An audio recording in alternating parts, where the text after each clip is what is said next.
What up? It's me, Wall Street, back again off of my brief hiatus. I apologize. I was gone for so long. It's been a little crazy. As you guys know, I was traveling for Thanksgiving, spending time with the family, handling business, cooking food. You know what I'm saying? It's been a wild ride, but I'm back and I'm ready to talk basketball to my favorite people. And I'm very excited to be back talking to you guys, but I'm not excited about what we are talking about because it is just stressing me out beyond belief. The Washington Wizards.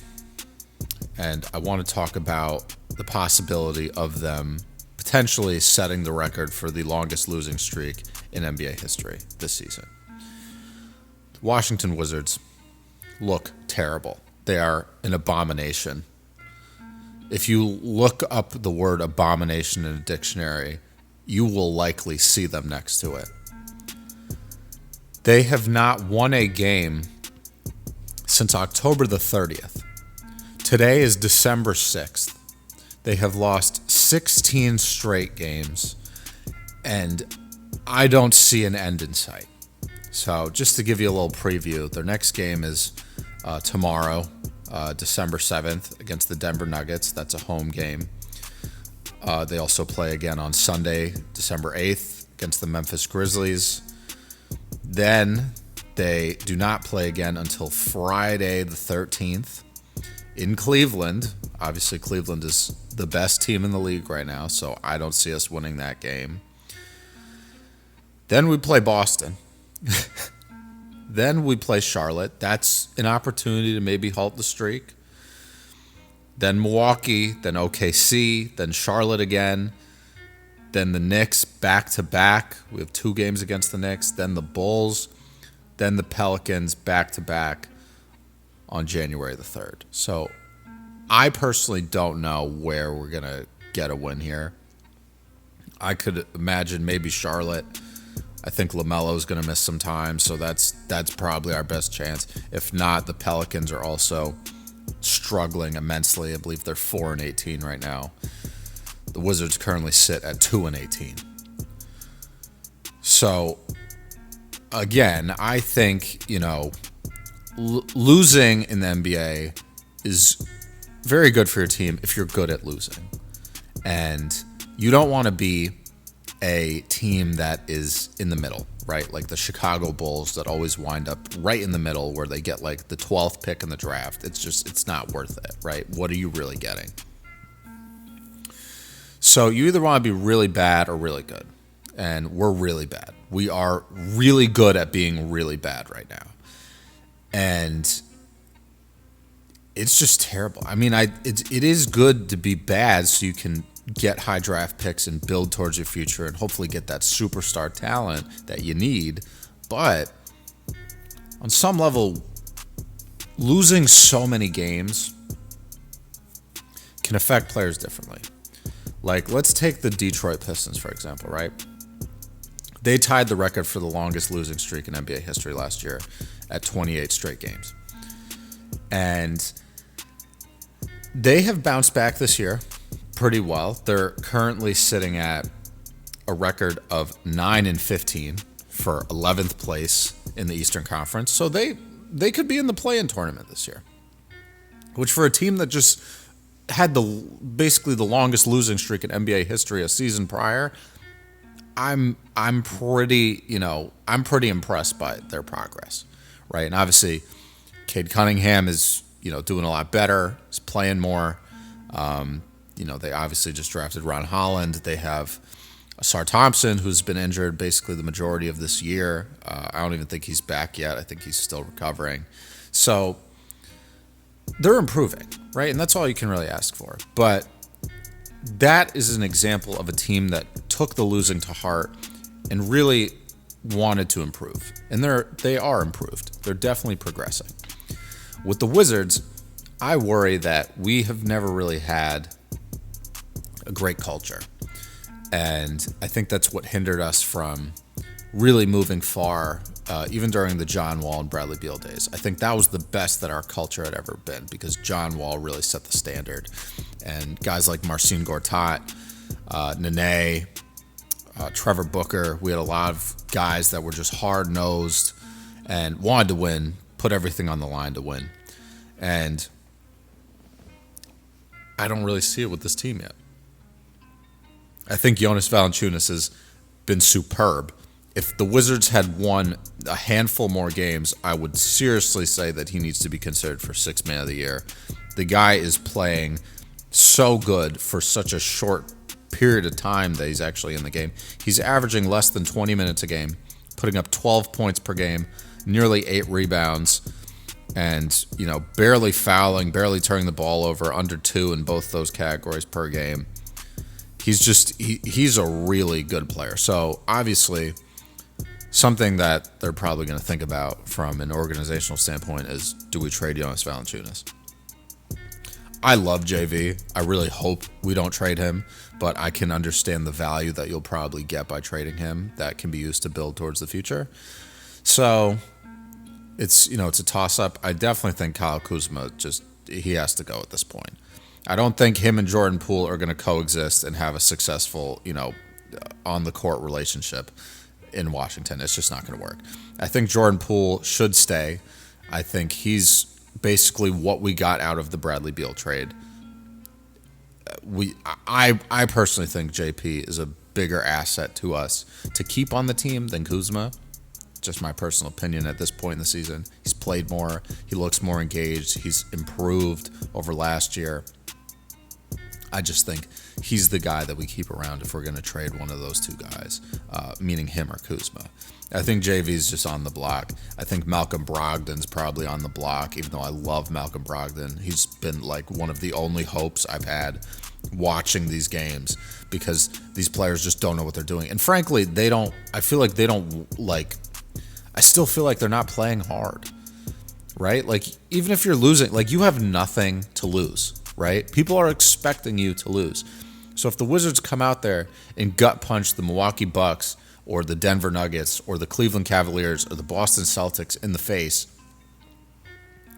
like, even if you don't wind up winning that game, it's still, the effort is going to be noticed. And they're going to be like, oh, the Celtics, had a run for their money from the Wizards. Like, people are probably going to talk about it.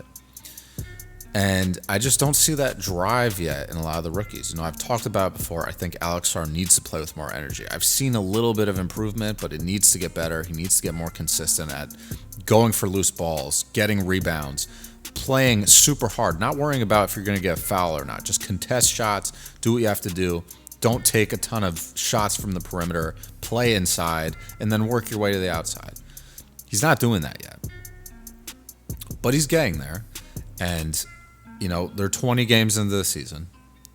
It's, there's no reason for me to judge them just based on what they've done so far. This is a long-term process. When you draft a player, you have them basically for 4 years. Sometimes you trade him or you don't do his team options in the later 2 years, but I'm assuming we're probably going to keep all these rookies. We need them. So, Bub Carrington's still playing good. Keyshawn George is still playing good, but we have an extreme amount of improvement that we need to do. And I'm definitely not happy with this team.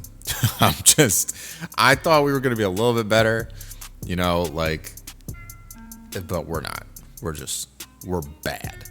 We're bad. So what's the likelihood of us, basically setting the record, right? So that would put us at 29 games straight. So let me just do the math here real quick. So if we lose at Denver, that's 17 straight. Memphis is 18.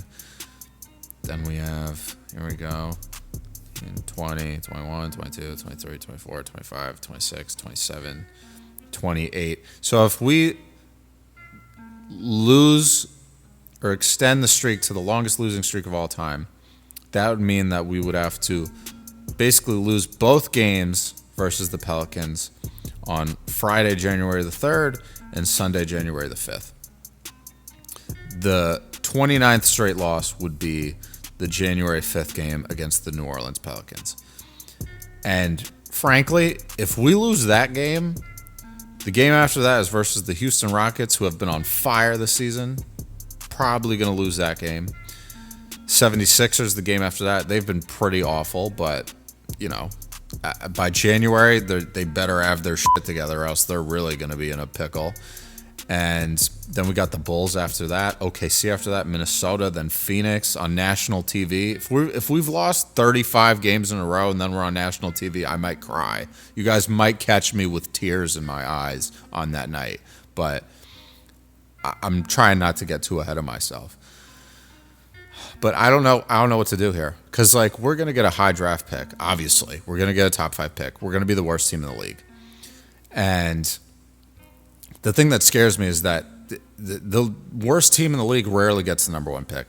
You have the highest chance to get the 5th pick when you are the worst team in the league, and I'm praying that we get a top 3 pick, because I'll be fine with Cooper Flagg, Ace Bailey, or Dylan Harper, any of them. I don't know. I'm at a loss for words. And like, if you guys have been listening to me for a while now, I watch all these Wizards games. Like, think about how messed up my mental state must be right now watching these games. We just played the Mavericks at home last night. We lost by 36. You know who was our leading scorer? Marvin Bagley. I'm sure a lot of you listening didn't even know he was still in the league. And you know what his total was? 16 points. Is the leading scorer on the team was 16 points. It's just crazy to me. Embarrassing. Terrible. And I feel bad for Brian Keefe, because he just has to take all these losses to his head coaching record. Like, his record is going to be just destroyed, right? And that's, you know, who knows if we're going to keep him around forever. You know, the coach is always the first one to get blamed. So we're going to see what happens, right? I think he's probably got at least another year or two before they're really going to expect him to be like, okay, you got to be winning. But it's awful. It's awful in D.C. It's awful in D.C. I'm not sure if I said all right, but the Wizards haven't won a game since Donald Trump became president again. And like, I feel like that's old news at this point. It's crazy. It is crazy. Like, Bitcoin has like doubled since, you know, since they won a game. It's like a history lesson at this point. So I'm just mad. I'm just mad. But I wanted to talk about it. I do think it's very possible that we set the longest losing streak in NBA history. And if that is the case, the players on this team better be fired the up to make a difference next season. Because if you lose 30 plus straight games and you come back and you do the same thing next year, you're like, that's it. Your careers are going to be in a bad position. Everybody, from the GM to the players to the media people on the team. I don't care who you are. Everything's going to be in question. So this franchise needs to be revitalized. There needs to be something going on. I'm praying we get the number 1 pick, because then Cooper Flagg's going to be here. There's going to be media attention on this team. People are going to be held more accountable for winning. Right now, people are like, oh, this is the Wizards. No one cares, right? And then you have me, who cares a lot about them, and I just have to sit here and cry. So let me know what you guys think. Do you think the Wizards are going to hit NBA rock bottom and lose 29 straight games this year? Do you think the losing streak will hit that? Want to know your thoughts? Please, by all means, leave some comments down below. I would very much like to know what you guys think. If you enjoyed this video, please give me a like. If you're not already subscribed, please go ahead and hit that subscribe button. Turn on those post notifications. I'm going to be posting now that I'm back at my home base. Got my equipment. Not recording off of iPhone headphones right now. And yeah, I'll catch you guys with the next one. Take it easy. Have a nice weekend. Do your thing. Watch some basketball and stay safe. Peace.